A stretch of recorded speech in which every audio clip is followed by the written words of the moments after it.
Welcome to the When You Love a Prodigal podcast.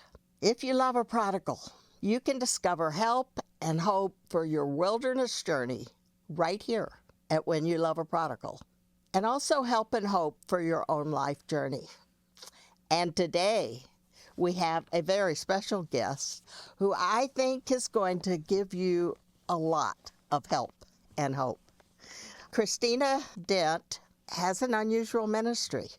She's the founder and the vice president of mission for End It for Good. Now that sounds good, doesn't it? End It for Good. I like that. She's a speaker who did a talk with TEDx that has really helped to spark the movement of End It for Good. She is a writer. She's been featured in publications like Real Clear Policy in USA Today, and the author of a new book called Curious, a foster mom's discovery of an unexpected solution to drugs and addiction. After fostering a son of an addicted mom, that sounds so familiar to me. We have more in common than I realized. She didn't care for the advice she was given on how you walk through this hard journey. And God just led her to some other perspectives and other opportunities. And End It for All was recently named a top nonprofit in Mississippi where it's based. And they are hosting, presenting to different groups and people and opportunities about the things that they've discovered. And we're going to talk about them for you. And at the end, we will also let you know how you can get more information. So, Christina, you yourself don't have a history of drugs and alcohol.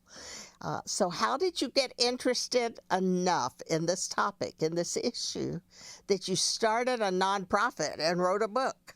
That's not something you do if you haven't experienced it yourself, usually.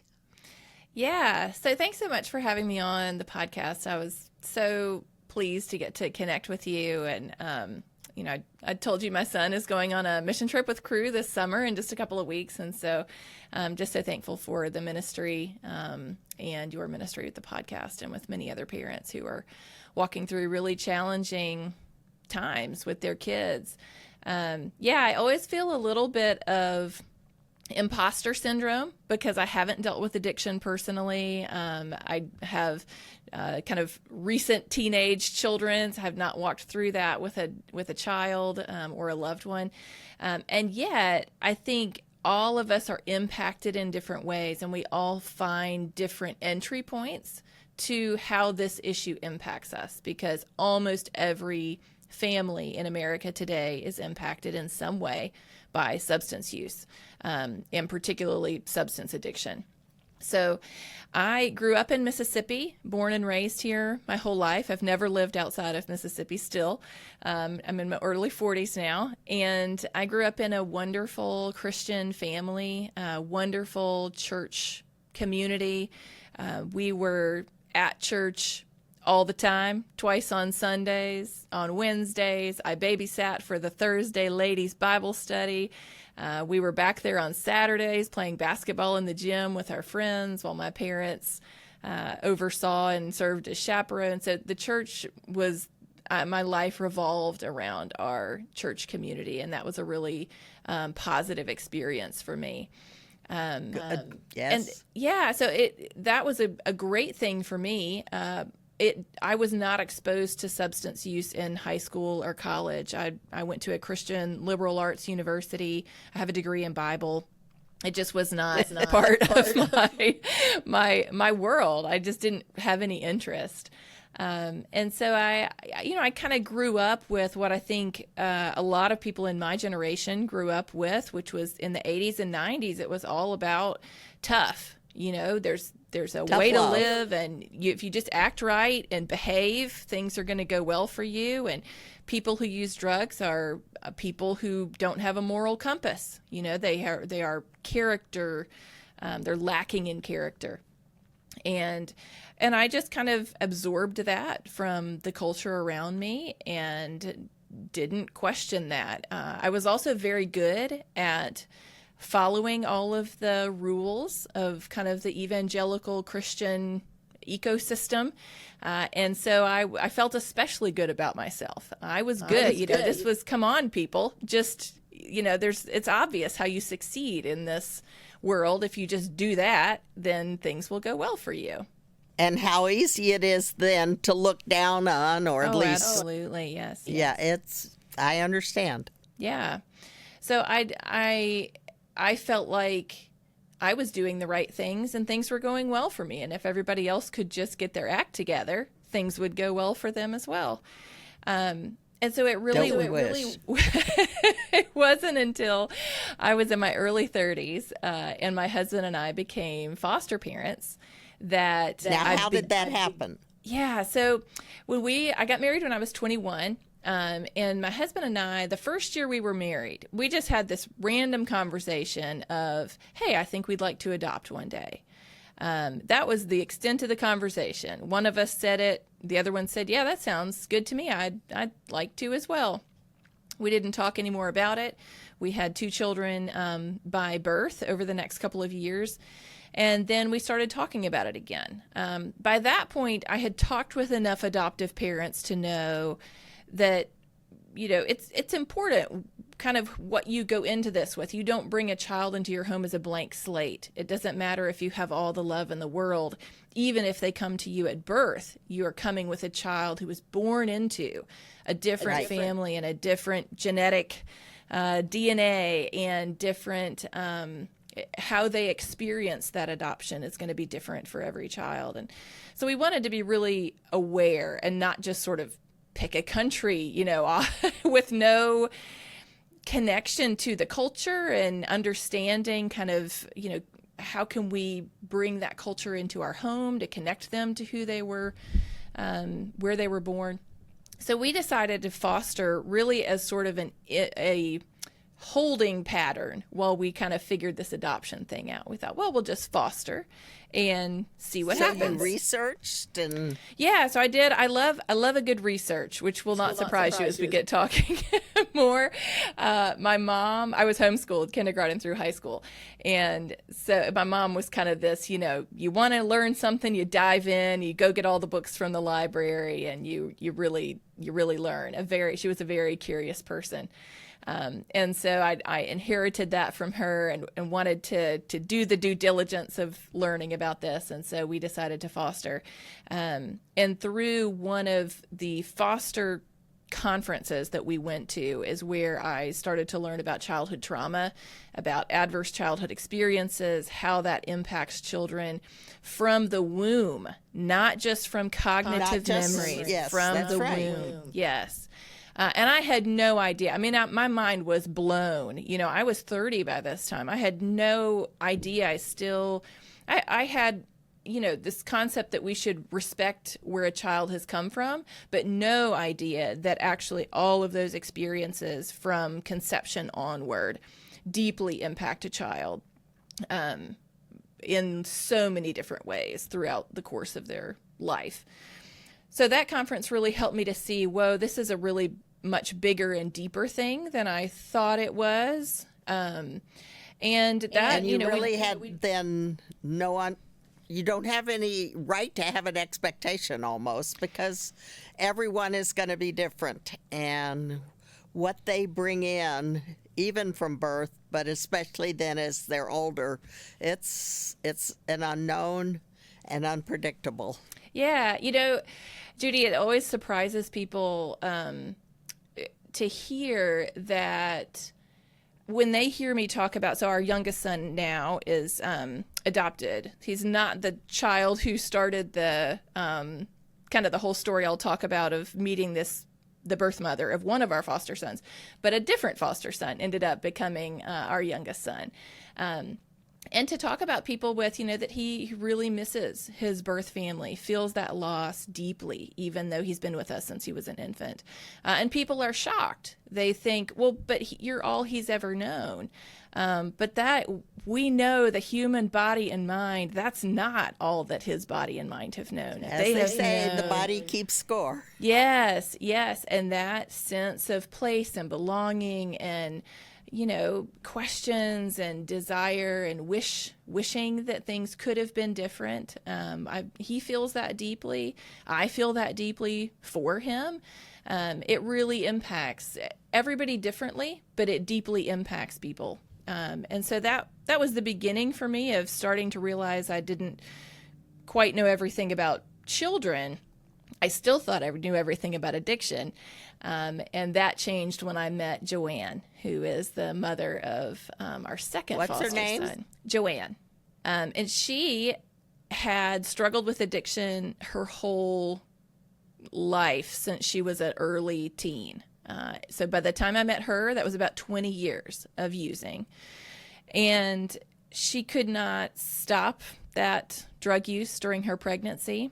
She wanted to. She was so happy to be pregnant, but could not beat that addiction during her pregnancy. And so her son was taken into state custody after his birth because of her prenatal drug use. Right away then? Mm-hmm. Yeah, so he was born about 6 weeks early, so she got to spend some time with him in the NICU before he was taken away. But as soon as he was released from the hospital, he was released into the care of a social worker who brought him straight to our house, and he was at our house 20 minutes later. And where was he then? So he came from the NICU basically straight to us, and he came and became our foster son. I knew that he had been removed because of substance use by his mom. I didn't have any concept of how a mother who loved her child could use drugs while she was pregnant. That did not go together to me. Right.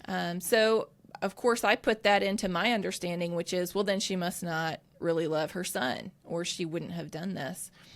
So I took him about 3 days after he came to live with us. And I took him for his first visit with her at the child welfare office. And I pulled into the parking lot and I got out of the car and popped his car seat out. And he's just this tiny little 5-pound, 9-ounce preemie still. And turned around, and here comes this woman running across the parking lot towards me crying. And she runs over and just starts kissing him, talking to him while I'm holding his car seat. And this is my first meeting of his mom, which I receive with confusion and suspicion. This doesn't fit. I think. Was she faking this? Yes. Or right. Was this real? Yes. And how is it even possible? Yeah, it didn't fit at all with anything that I had grown up hearing about someone struggling with addiction. Certainly a mother who was using while she was pregnant. That was kind of a next level of stigmatized behavior. And so I, went in, and she had her 1 hour of visitation with him, and I came back to pick him up and walked in the visitation room, and I can still see her sitting right on that couch with him up on her shoulder sleeping.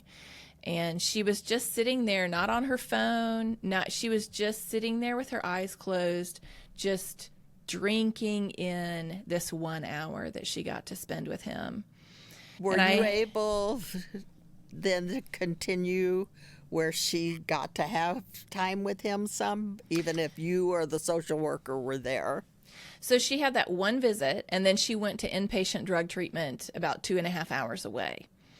And she had found a drug treatment center in Mississippi, there's only 2 of them, that has on-site child care for young children of parents who are in treatment. I had never heard of that. I thought it sounded crazy. Now I think it's amazing. It is because amazing. Of how, she'll say today, we continue to stay in touch, and this was 10 years ago now, she will say that waking up with my son next to me was my constant motivation every morning, that it was worth it. It's worth it to get up and go through these cravings. It's worth it to go through, trauma therapy. It's worth it to attend all the classes and to push through and keep going, because this is who I'm doing this for. I can see him. I can bond with him. I can parent him and put those new skills into practice while she has the support around her of being in treatment, was a really crucial thing also. Sometimes we remove someone to treatment and they may do well while they're there, and then we put them back into a living environment with all of the stressors that life has with no support. How can we expect success from that? That is really difficult. So she went there, and it was about a month before he was able to join her there. And so she would call me every day from treatment. Every I had day? given every day. Yep. They normally are not allowed to make phone calls from treatment, but they had said she could call once a day and get an update on him. And so she called me every day and got any little bit of information I could tell her about him. And then she would ask me to put her on speakerphone, and she would sing to him over the phone. And I can just be standing in my kitchen holding my phone, and Beckham, her son, this tiny baby, is sitting in his little bouncy seat in my kitchen with her voice singing "Jesus Loves Me" over the phone to him. This is a beautiful story. It was incredible. It was, so it's beautiful now. At the time, it felt incredibly disconcerting. Yes. Like, what is happening here? This is not what I expect. She is not what I expect. And I have to do something with that. Either I have to believe that it's all a lie, and I couldn't do that, because the more I got to know her, the more I saw, clearly this is a mom just like me who loves her son just as much as I love my sons. And in many ways is more vulnerable than I think I would be willing to be in her situation. Just so willing to let me in to her life and her love for her son in ways that just felt like I was being ushered onto sacred ground and trusted with this deep bond and connection between a mother and a child. But that was challenging, because if I wasn't going to believe that she was making it all up, then I had to reckon with, I am wrong about the way that I have perceived addiction, people struggling with it, mothers struggling with it. Like, what is going on here? If it's not, what I had grown up with was, well, she's addicted because she doesn't have any moral compass and she doesn't care about anyone but herself, and has a defective character. And what I was seeing was a mother who was overcoming insurmountable mountains every day to stay sober, to connect with her child, to be there, and in many ways working much harder than I was to live a life and to be present for her son. And so that was what led me on the beginning of my own learning journey of just reckoning with, I think I've been wrong. I'm not sure in what ways yet, but I have clearly misunderstood what's actually happening when someone's struggling with an addiction, because this is not a terrible person who doesn't care. This is a mom like me who is struggling with a really complex health crisis. And what can we do to help her? So we'll come back to the end of that story, or where it is. But so then what did that cause you to start doing?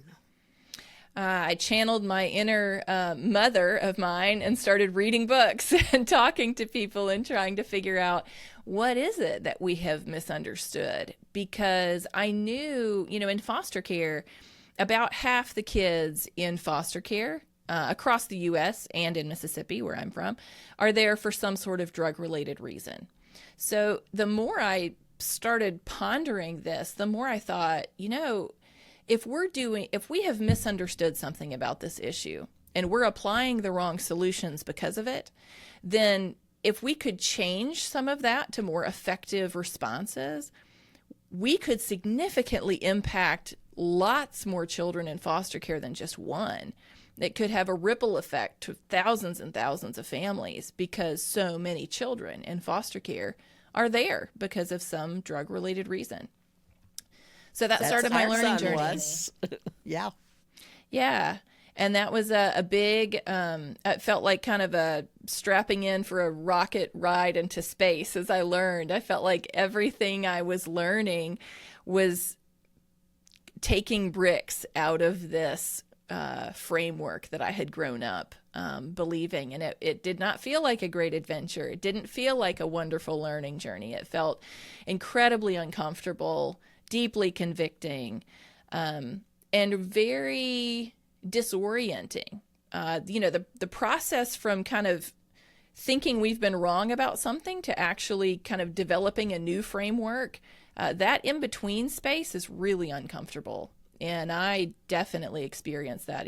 I can, talk about it now with confidence. That's not how I felt during the year and a half that I spent learning and reading and trying to put together what is true about substance use. Wow. and how could we better respond to it to help people like Beckham and Joanne. So in your book, Curious, which we'll talk about a couple of times, I think, but you mention an experiment called Rat Park. What is that, and how is it a help to you to understand addiction more? Yeah, this is one of my favorite examples because when we're trying to get our minds around a different way of thinking, it's really helpful to have something concrete rather than just an idea. So in the 1970s, there was a researcher, he was a young researcher at the time, just out of school, named Dr. Bruce Alexander. And he was assigned to work at an addiction clinic. He did not want to work there. He thought of people struggling with addiction as liars and thieves and not people he wanted to be around.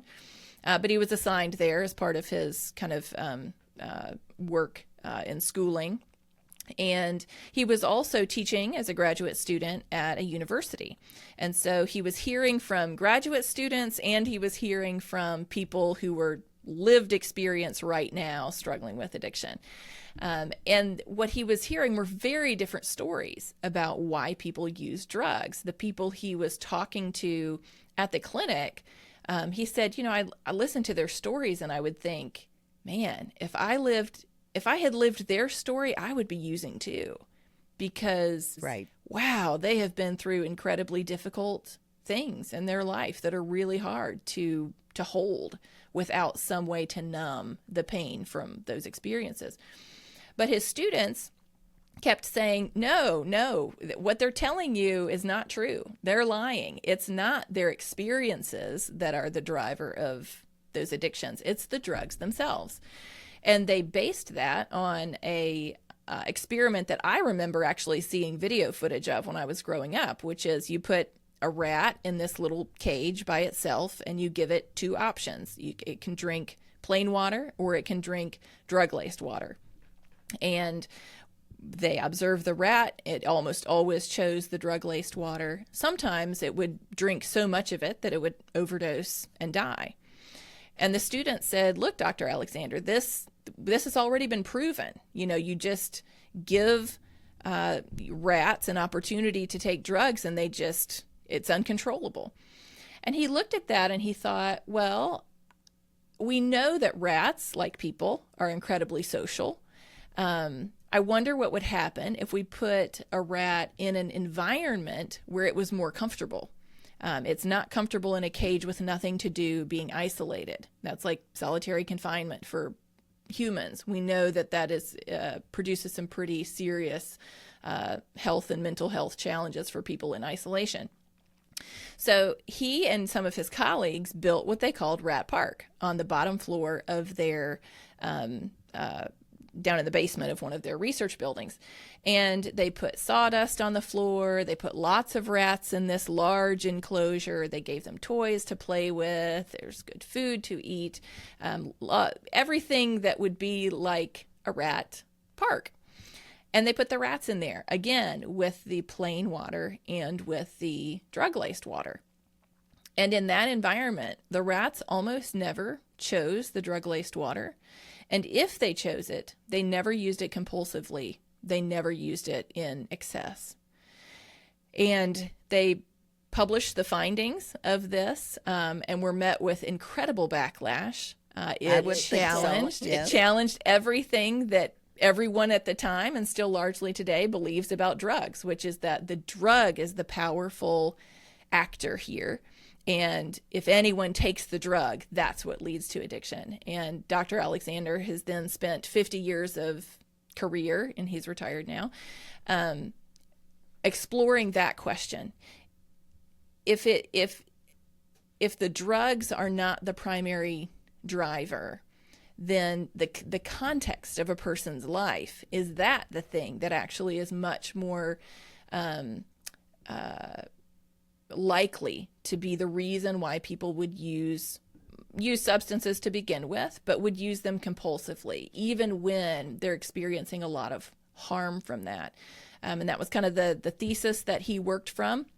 And he treated many, many people over the course of his career, spoke all over the world doing research on this question. And that answer always came back the same, which is it is not nearly so much the drug as it is the context of a person's life, which doesn't mean that everyone who struggles with addiction has had a terrible life. One of the things that we did at End It for Good, a lot of in our early days, was open public events where we would come, we would give a presentation, and we would pass a microphone around the room and ask people for their feedback. And I remember one man, he was probably in his mid-20s, and he stood up and he introduced himself during his time to give feedback, and he said, this makes so much sense to me. He said, my problem substance use happened when I moved to a new city. I didn't have any friends. I was really lonely. And that substance use became compulsive and problematic.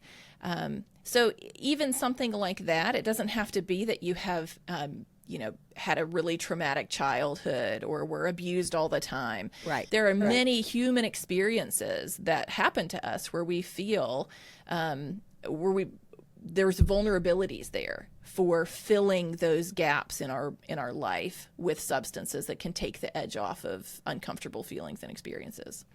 Wow. So then all of a sudden you find yourself not being a trained person who investigates things like that God has opened a door for you to really pursue that. And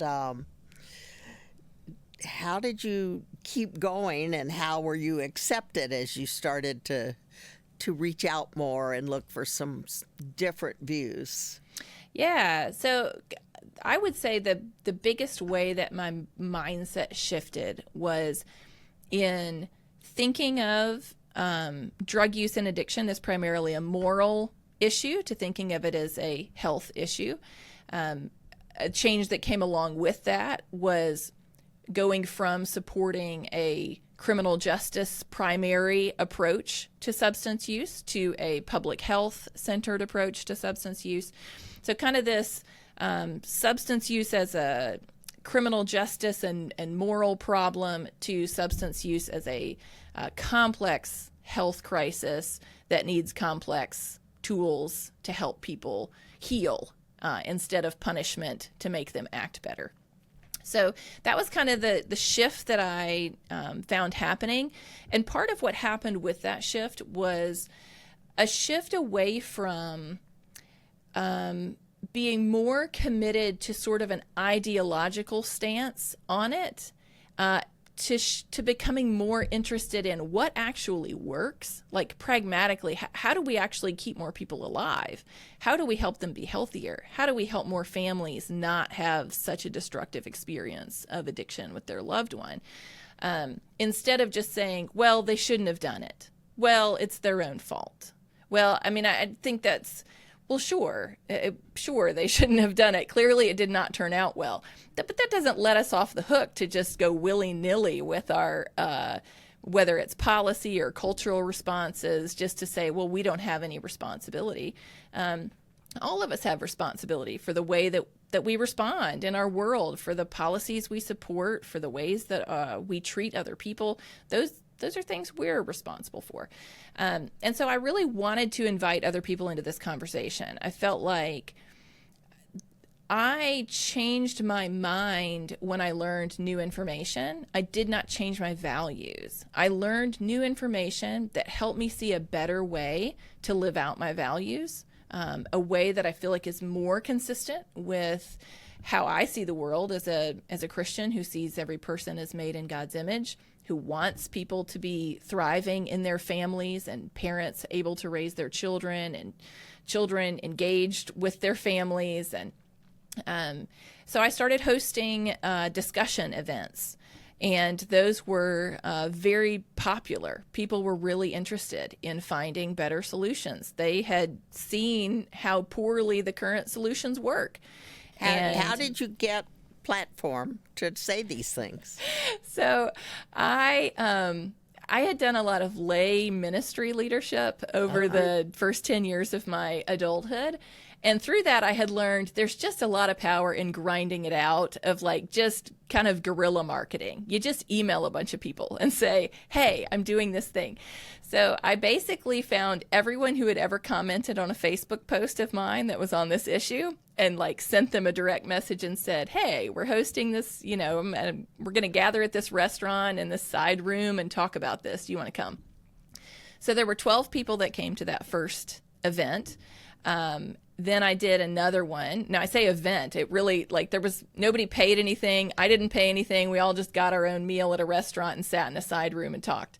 It was so successful and people were so energized by that I decided to host another one a couple months later. We had 25 people that came to that. We had to move to a different restaurant for that. The third one, there were 50 people that came to it. Now, by that one, I did not know most of the people who were there. They had heard about it from someone else and were interested in coming. And at that point, we were reading a book together called Chasing the Scream. It's kind of the last 100 years of what we've done with drugs in the U.S. and around the world, and it's a compelling resource. So that gave us kind of a common something to discuss together, common experience. We read the book and discussed the ideas in it. And then that continued hosting. I had a dad who lost his son to an overdose, and he reached out. He had heard about the discussions, but he lived in a city 2 hours south of Jackson, where I live. And he said, will you come and host one in Hattiesburg, where I am? And I said, well, I don't know anybody in Hattiesburg, so nobody's going to come because this is me at this time. I'm a stay-at-home mom. There's no reason for them to come and listen to this, participate in this discussion. And he said, well, if you'll come down and lead it, I'll fill the room with people because I know a lot of people here. And he had been, very involved in the community there for 30 years. And sure enough, so we found another restaurant and it was packed out with people from his network. So were most of these people who were coming people who were unhappy with the way things were being done to deal with addiction, or were they ones who thought that's all you could do and were just wanted to hear what else was possible? Yeah, it was a really beautiful mix of people. So let's use that one in Hattiesburg as an example because he was the one that invited all the people to it. There were people there in law enforcement, people that were like attorneys, more white collar professions. There were people there at that particular one. We had a man who's now a sheriff in Mississippi sitting right next to a woman who publicly told everyone during her feedback time that she was using marijuana to cope with the trauma of being in a car accident where she survived and her mother was killed. So, you've got one here is a law enforcement officer who is, at the time, there was no legal marijuana in Mississippi, and a woman saying, this is what I'm doing to cope with life. So it was just a broad range of people, some people there for professional interest, some for personal interest, some who were in recovery, some who had loved ones who were struggling with addiction and they were just trying to understand What could we do better? And that became something that was really important to us. We have since hosted 35 of those events over the 7 years that we've been doing those. And it's always been important to us to have people from across the spectrum, across the economic spectrum and the experience spectrum. We want people there we want prosecutors, and we want people who are just out of prison. We want soccer moms, and we want moms who are walking with a son or daughter through 20 years of addiction. We want people just with all different kinds of expertise, because so often that's what's missing in these conversations. You have law enforcement are only talking to law enforcement, or treatment professionals are only talking to treatment professionals, or parents are only talking to other parents. And these gave us a really unique opportunity to have people able to share those perspectives. And it was like lightning in a bottle. People loved it and continued to invite their friends to come to these. And that became the impetus for starting End It for Good, was seeing there really is interest in finding better solutions, in exploring different things, even if they're uncomfortable, because we do really all want the same thing, which is fewer people struggling with addiction, fewer people dying, more people thriving. So, which came first, your book, Curious, or your TED Talk? Yeah, so I did the TED Talk in 2019. That came out about 6 months before COVID happened. We were doing events all that year in 2019 all over Mississippi. That was the year we became a nonprofit. And then 2020 happened. And what are you going to do when you do events all the time? Well, there's no events happening. And so I started writing the book. And that was what I thought would be, a 6-month process. I'll just quick write this book. And that COVID would be over by then. Right. Yes. Did not happen that way. Ended up taking me 3 years to write the book. So the book, though, one, help you clarify some things, find new, real information, and gave you more credibility. Mm-hmm. Yeah, for sure. And it became, part of what the book has done is taken, everybody comes in at different levels of interest. So there are some people who they're interested in listening to a 20-minute TED Talk. Great. It's out there for you on YouTube. Go to our website, enditforgood.com. There's a link there for it. And you can see the big picture in 20 minutes of everything that we believe about how to better approach drugs and addiction. Or you can go a little bit deeper. And that was what I wrote Curious for, is for people who want to go a little bit deeper and want to really understand. Part of the reason I wrote the book is to help people with backgrounds like mine, for whom rethinking how we approach drugs feels scary. We have lots of questions. We aren't sure we want to go down a different path, and I wanted to work through that. So the book is written first person. It is written as me, as a memoir, walking through my own story of learning, all the questions that I had. It goes through Joanne's story of her own childhood and adulthood and the things she wrestled with as part of her substance use, and takes people through these different solution options in a way that we leave the ultimate decision up to them. There's no hard sell of, you must agree once you get to the end of the book, but rather, if we all agree, which we tend to, most people will agree that we are not getting the outcomes related to substance use that we want. We know that illicit drug use has doubled in the last 20 years in the United States. We know that more people have died of overdose in the last 10 years than any other time in history. We know that drugs are becoming more potent, more available, and cheaper than ever before. These are not movements in a positive direction. So most people agree it would be great if there were some things that worked better. And Curious is written as a very low barrier, easy to understand, written for everyone story, really. It's just a story of how God changed my heart, the things I learned along the way, the tools that might help families that are looking for better solutions, and an invitation to come and learn and see what is helpful to them to help them on a very painful journey. So just before we let you tell some ideas of what could be different, and how to, it's one thing to tell people it could be different, but what steps do we take? Maybe give us a little idea when you discovered that your son, the foster son, did you ever adopt him, or he stayed a foster son? Yeah, so he was with us for 1 month. Joanne's son, Beckham, was just with us for a month. He went with her to inpatient treatment at that treatment center and has been with her ever since. And he celebrated his 10th birthday last December, and she has been sober since then. Yay. She has Thank been, you, Lord. yes. And now, that is a great arc of story. Who doesn't want that story to be the way that it ends? And yet I recognize for many people, they go to treatment many times before they ever find a path to recovery that works for them. And I also recognize that we came in at the point that Joanne was beginning that change. Her family had been living with her in the chaos of active addiction for 20 years by that point. And when she invited us to come to Beckham's 1-year-old birthday party. And we had met some of her family previously, but not others of them.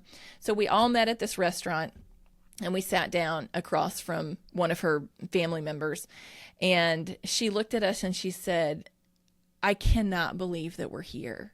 Who would have ever thought that this could end this way? We never thought that there would be anything different in her life than this path, because it had been so long and it had just been so hard for so many years." And I think that's the part that most families can resonate with, is not this kind of change moment, but of the 20 years before that were just so difficult, where you see someone you love making terrible decisions, and yet nothing you do has been able to change what they're doing. So what do you tell families then, some practical application of how things can be different? Yeah. What can you do to turn a corner, to make it head a different direction? Yeah.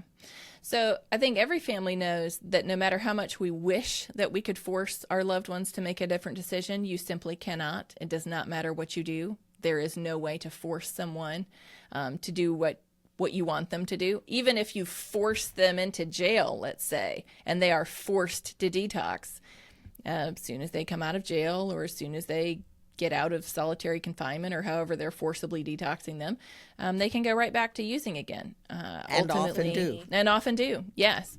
And often it makes it far more dangerous if they have been detoxed, because their tolerance for a drug has gone significantly down, and what could have gotten them high before will kill them now. They go back to their old level. Yes. So it can be more dangerous to try to force someone to stop using than it is to let them continue using. And that's something that's helpful for families to know. If a person's not ready, it can be more dangerous to their life and health to try to force them into it. So I would say look for the solution. That we think about solutions as kind of community and family level, and then policy level. So some people are interested in policy change. We think that's a significant way that we could better society. Some are only interested in that kind of individual level. How could they approach their family member differently? And that matters for them. But if we're going to help people more broadly, so how does that work? How do you, not a trained scientist or professional in a sense, but you've learned a lot, how do you help the change occur? Yeah, so I'd say on the policy front, we're always looking at, are these policies approaching substance use and addiction as a health issue? If the policies are built on the idea that people just need to be punished out of their substance use, that's just not going to be effective. It hasn't been effective in the 100 years that we have done it. Sure, there are a few people out there who will say jail was the best thing that happened to me.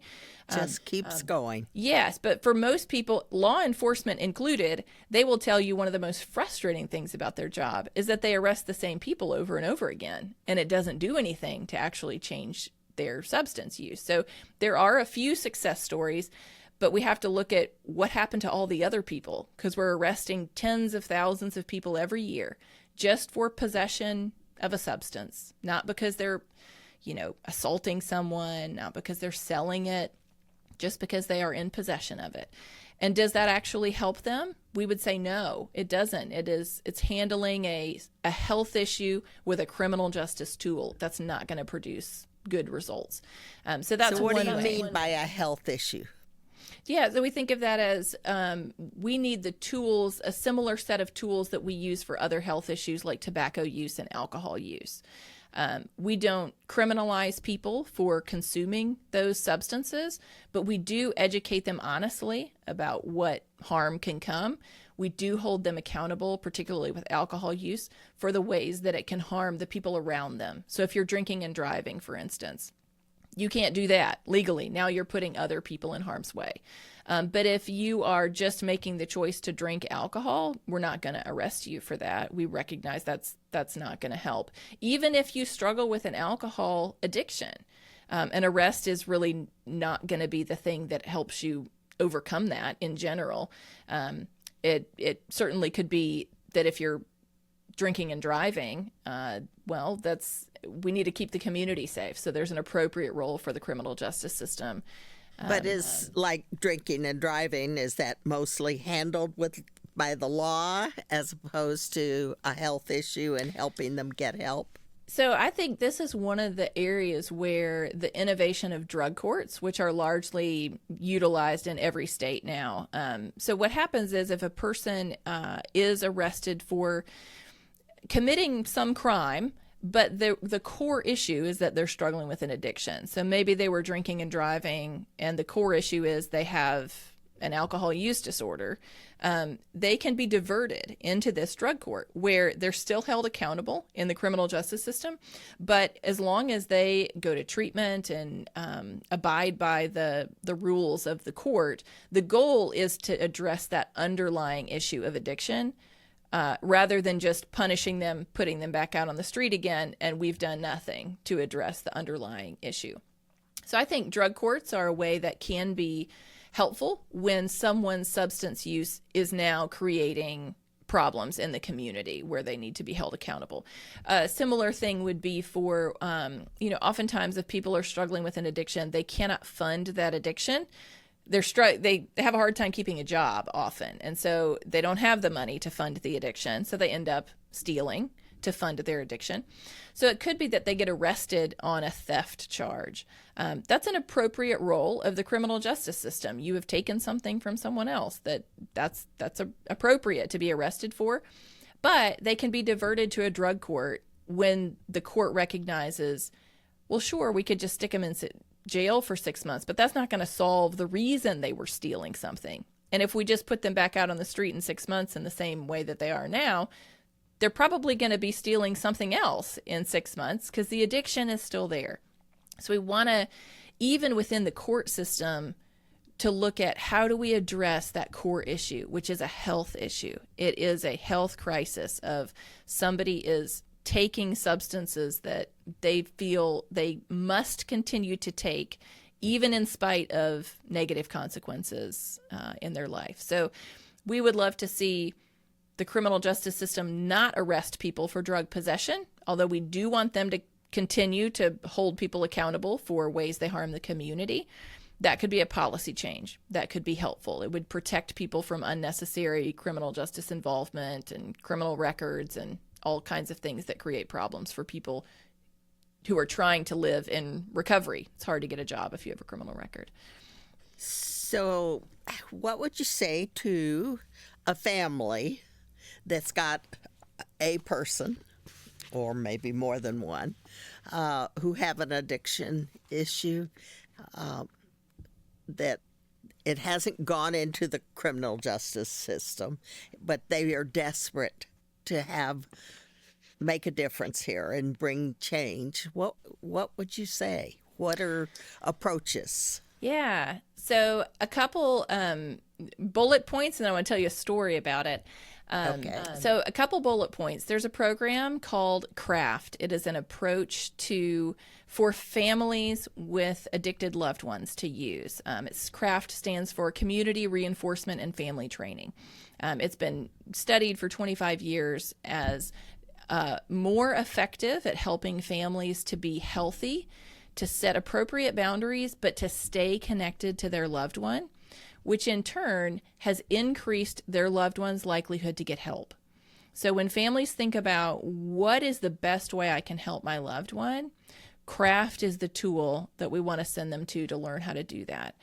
Cutting your loved one off. Is that widely available?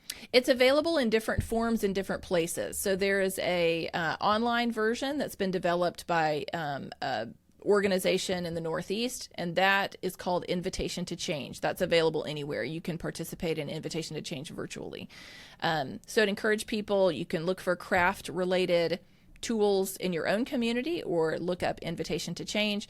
There's a book that is connected to Invitation to Change. The book is called Beyond Addiction. The subtitle is How Science and Kindness Help People Heal.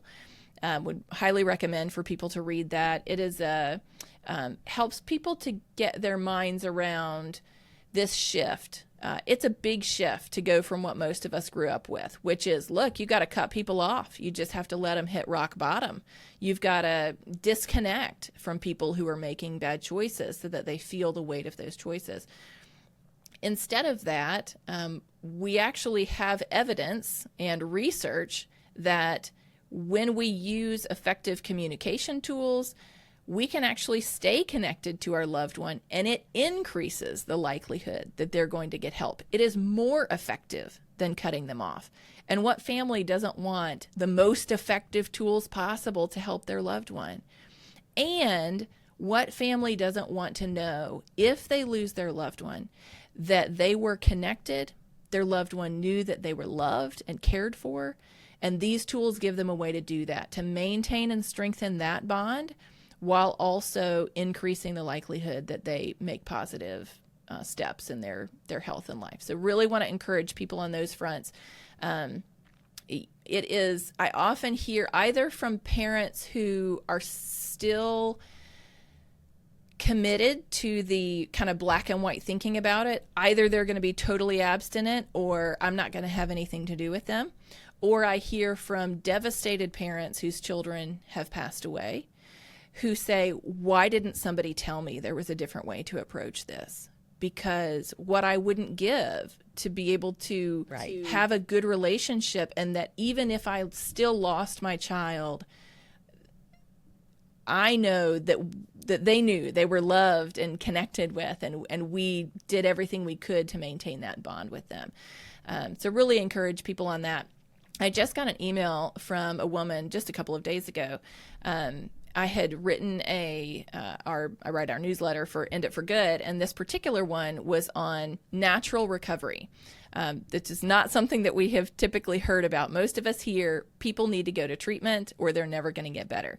And what the research says is that actually if people can stay alive long enough, many of them will recover on their own without treatment in their 30s. Not everybody, certainly, but many people will go through this kind of aging out process as life begins to kind of calm down, as they change out of those early 20s, lack of brain development, and into, sometimes they've had kids by that point. They have relationships that are more meaningful to them. They want to be able to show up for a job and work and move into that next phase of more responsible life. And so at the end of our newsletter, as I often do, I asked for people to just send me their feedback. And I had a mom who emailed me and she said, this is the journey that we've taken with our son. We have gone through multiple rounds of kind of like, you've got to go to treatment. You have to go to treatment. And he's gone to treatment. He's relapsed and he's nearly died twice. She said, we finally started looking for other answers. And she said, one of the things that we heard was keep them alive till 25, till their brains are fully developed.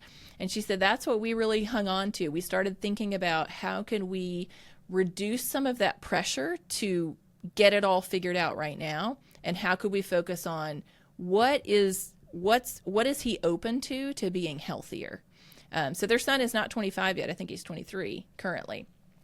But she said the amount of stability and lack of fear that they've been able to find by switching from you've got to get abstinent to, hey, how can you be healthy even if you're not willing to be abstinent?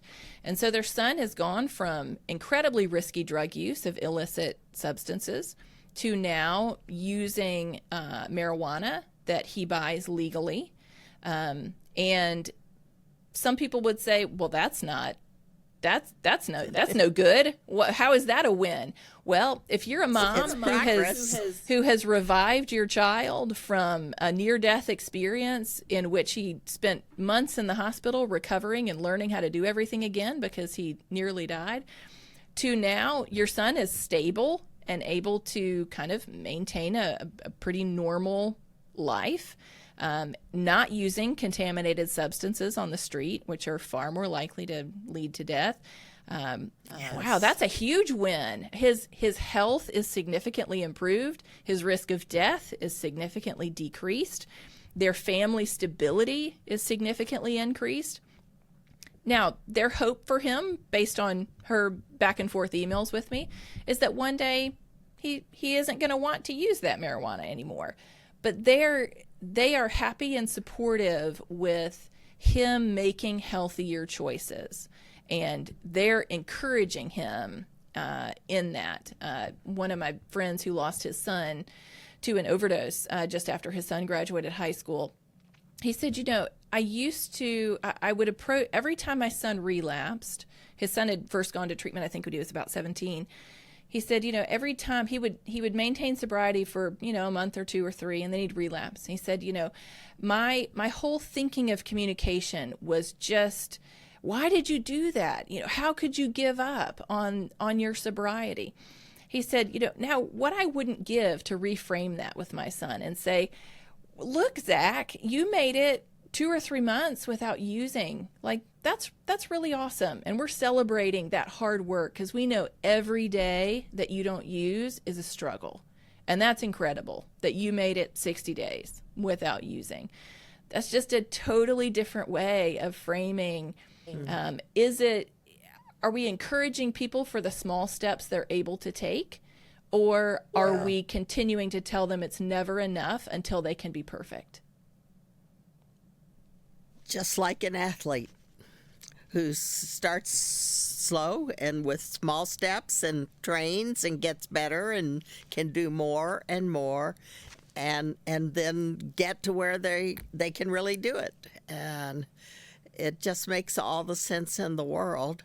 But the ability to have supportive people who will believe in them. And yes, some of them, prove you wrong. But you're going to make a whole lot more progress when they know they're cared for, they're loved, you're on their side, you're trying to help, as opposed to you're angry and you're punishing them. And it's a hard thing for people to get to that transition. Yeah. Another mom that we just had recently on our podcast has walked with her daughter through addiction for many years.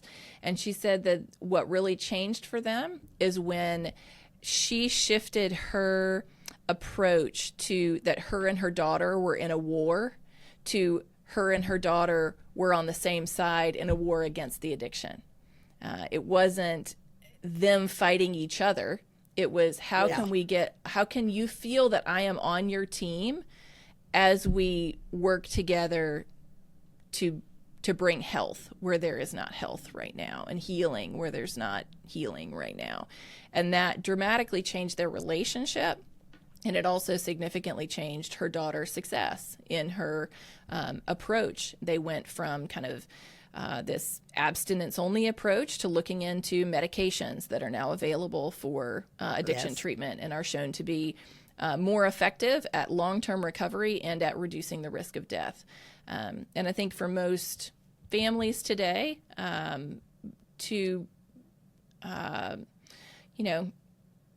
we've been conditioned to want perfection. That has been what we have been taught is the only way to approach addiction. It is perfection. Otherwise, we got to just let people hit rock bottom, or they've got to make this quantum leap. And how many of us can make a quantum leap on any kind of behavior change? Right. I have not, I'm a pretty driven person. I have not been able to do that on really anything in my life. Humans change incrementally. And what we love, and it tends to be that the stories that get told publicly are the biggest changes. So we hear the stories of, I was spending my last dollar on heroin, and then one day I woke up and everything changed, and boom, my life was different. That's the story that gets highlighted. It's incredibly rare. The vast majority of people do not change that way. They change with fits and starts and small changes, and going from injecting heroin to maybe smoking, and from really risky chaotic use to maybe less chaotic. Like most human behavior that sticks changes slowly over time. And I think that's really where families can come in and celebrate small wins with their loved one, instead of kind of holding their affection and support until that perfection can be attained. Because either way, whether or not a loved one eventually finds a path to recovery, whether or not they eventually pass away, what my experience is in talking to parents is parents would do anything to be able to not feel that deep sense of regret over what might have been. Yeah. Yes. And it is to me a travesty of our teaching of parents that we have not publicly communicated really well that actually the best way they can help their loved ones, if you look at the research, is not to cut them off. It is to set appropriate boundaries, but to maintain that relationship, to celebrate those small wins, to help them make any positive change that they're willing to make, and to let them know that you're on their team. That relationship. Yep. So, well, Christina, tell us how somebody who wanted to go further and make progress could get connected with End It for Good. Yeah, you can join us on, everything is over on our website, enditforgood.com.